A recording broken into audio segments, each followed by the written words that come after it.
La légionnaire d'automne, Spodoptera frugiperda, est un insecte qui est originaire des régions tropicales et subsahariennes des Amériques. Cependant, son stade larvaire que l'insecte peut causer des dommages importants aux cultures si sa présence n'est pas bien gérée. Elle s'attaque de préférence au maïs, mais peut se nourrir de plus de 80 espèces de plantes, notamment le riz, le sorgho, le millet, la canne à sucre, les cultures maraîchères et le coton. Elle a été détectée pour la première fois en Afrique centrale et Afrique de l'Ouest début 2016 et s'est propagée rapidement dans pratiquement toute l'Afrique subsaharienne. À cause des échanges commerciaux et du fait de sa forte aptitude à voler, le papillon peut augmenter le risque de propagation.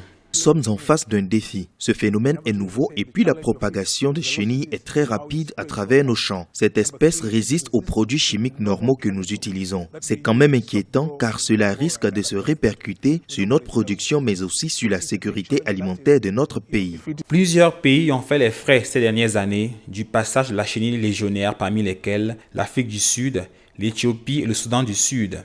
Si leur arrivée au Cameroun est confirmée, les cultivateurs auront fort à faire car ces insectes sont particulièrement voraces. Elles peuvent coloniser plus de 100 plantes appartenant à 27 espèces différentes et peuvent se nourrir d'une tout aussi grande variété.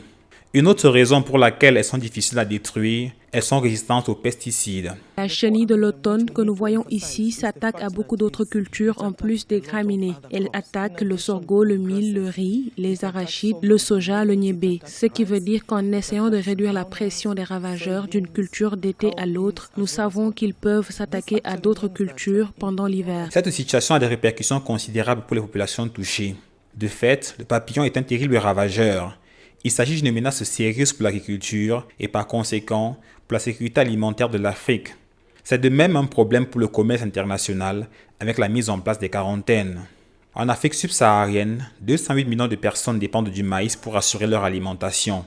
Ces cultures sont également essentielles aux petits agriculteurs de la région qui en tirent la plupart de leurs revenus. On a imputé à la chenille légionnaire d'automne des dégâts ayant occasionné des pertes annuelles de 600 millions de dollars pour le seul Brésil. De fait, les autorités compétentes doivent donc tout mettre en œuvre pour réduire les dégâts chez les producteurs camerounais. La principale difficulté dans la lutte contre la chenille légionnaire réside dans leur résistance face aux pesticides. Les multinationales ont ainsi essayé d'éradiquer cette chenille à l'aide de maïs BT, organismes génétiquement modifiés. Seulement, ces plantations sont toujours très controversées dans de nombreux pays en Afrique. En général, l'expansion de l'aire géographique de telles espèces est empêchée par les barrières naturelles, océans ou montagnes. Mais, avec de très nombreux échanges commerciaux et aussi les voyages au niveau mondial, on a observé il y a quelques années une multiplication de ces invasions biologiques.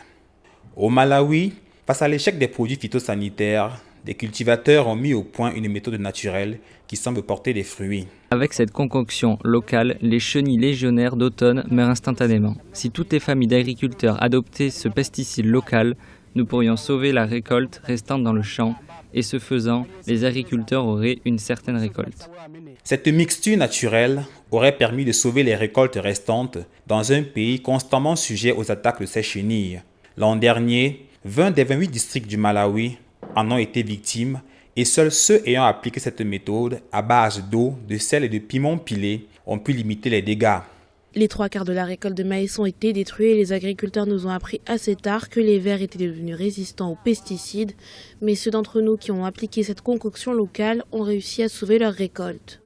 Une réunion d'urgence s'est tenue en 2017 sous l'égide du bureau régional de la FAO en Afrique à Harare pour coordonner les réponses de 16 pays qui ont convenu de plans d'urgence visant à renforcer la capacité de ces régions à gérer les ravageurs de culture contre cette espèce, mais aussi contre d'autres nouveaux parasites envahissants.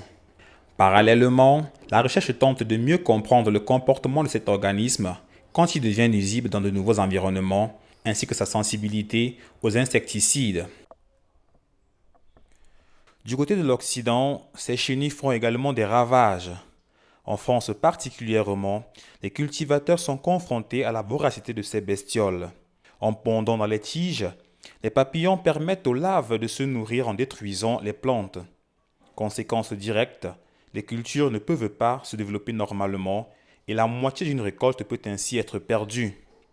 Pour venir à bout du problème, les cultivateurs français ont recours à une petite guêpe appelée trichogramme. Cet insecte est un parasite des larves de chenilles. La guêpe pond ses œufs à l'intérieur de celle du papillon et sa larve s'en nourrit, empêchant ainsi l'éclosion. Contenues dans de petites sacoches en papier, les larves de trichogrammes sont disposées dans les champs tous les 20 mètres avant l'arrivée des papillons. Cette méthode biologique a fait ses preuves, mais s'avère très onéreuse et délicate, surtout à cause de la difficulté de conservation des œufs de trichogrammes. On les conserve dans la cave parce qu'il faut les tenir à une dizaine de degrés, parce que le frigidaire est trop froid, donc ça pourrait tuer les larves, et la chaleur les ferait développer un peu trop vite. Pas encore disponible au Cameroun, cette méthode pourrait tout de même être envisagée par les pouvoirs publics. Cependant, il faudrait penser à une subvention, car elle serait certainement bien plus coûteuse encore pour les cultivateurs camerounais. En attendant que des solutions plus sûres soient trouvées, les cultivateurs camerounais peuvent tout de même se mettre à l'école du Malawi. De l'eau, du sel et du piment, ce n'est pas cher payé pour de l'espoir, celui de sauver nos récoltes.